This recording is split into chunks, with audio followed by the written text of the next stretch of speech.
Kita mempunyai banyak kebutuhan, mulai dari kebutuhan dasar seperti makanan, pakaian, rumah, sampai dengan hiburan seperti nonton bioskop atau pergi berlibur. Untuk bisa memenuhi berbagai kebutuhan tersebut, kita memerlukan uang. Tentunya kita menginginkan supaya uang yang digunakan nilainya bisa stabil. Coba bayangkan apabila uang yang kita gunakan nilainya berubah-ubah atau bergejolak. Contoh ekstrimnya, hari ini untuk berbelanja kebutuhan bulanan, kita harus mengeluarkan uang Rp500.000. Tiba-tiba bulan depan ketika kita belanja bulanan lagi dengan jumlah barang yang sama, harganya naik jadi 2 kali lipat. Dengan uang yang ada saat ini, kita hanya mendapatkan setengah dari kebutuhan bulanan kita. Artinya, nilai uang kita telah berkurang separuhnya.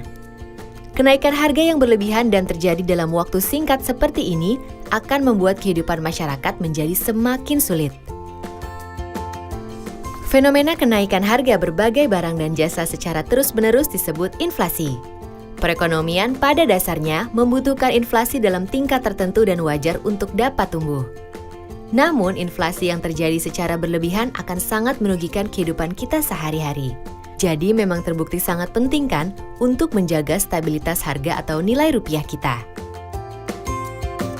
Lalu, siapa yang bertugas menjaga dan memelihara kestabilan harga di Indonesia? Nah, ini adalah tugas dari Bank Indonesia sebagai bank sentral. Bank Indonesia bertugas untuk melaksanakan kebijakan moneter yang salah satu bentuknya adalah menjaga kestabilan harga. Dengan kata lain, BI berusaha menjaga tingkat inflasi berada dalam target yang ditetapkan oleh pemerintah setelah berkoordinasi dengan BI. Untuk tahun 2015, 2016, dan 2017, target inflasi masing-masing ditetapkan sebesar 4 plus minus 1%, sedangkan tahun 2018 sebesar 3,5 plus minus 1%. Nah, bagaimana cara BI untuk mencapai target inflasi tersebut? BI memiliki beberapa instrumen kebijakan moneter yang dapat digunakan. Tapi yang paling penting dan sering digunakan adalah suku bunga kebijakan BI atau biasa disebut BI Rate. Keputusan menentukan tingkat BI Rate dilakukan oleh Rapat Dewan Gubernur Bank Indonesia. Pengambilan keputusan terutama didasari oleh prospek pencapaian inflasi dan kisaran targetnya.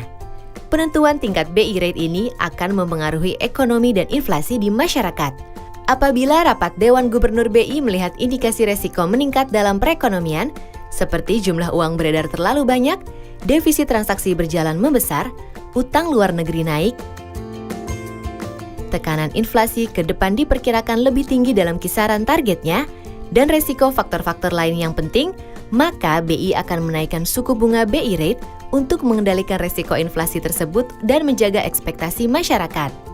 Di sisi lain, bila BI memandang tekanan inflasi ke depan terjaga, uang beredar cukup dalam perekonomian, serta resiko ekonomi terjaga, BI Rate dapat diturunkan. Namun kita juga perlu tahu bahwa inflasi di Indonesia juga dapat ditentukan oleh faktor lain, yaitu harga bahan makanan atau volatile food, dan harga barang akibat kebijakan atau administered price. BI juga menjaga inflasi di daerah tetap stabil. Caranya, BI bekerja sama dan berkoordinasi dengan pemerintah melalui forum kerjasama yang dinamakan Tim Pengendalian Inflasi Daerah. Bagaimana BI Rate dapat memengaruhi tingkat inflasi? BI Rate tersebut akan ditransmisikan melalui berbagai jalur seperti jalur suku bunga, jalur kredit, jalur nilai tukar, jalur harga aset, dan jalur ekspektasi. Jalur-jalur tersebut dinamakan transmisi kebijakan moneter.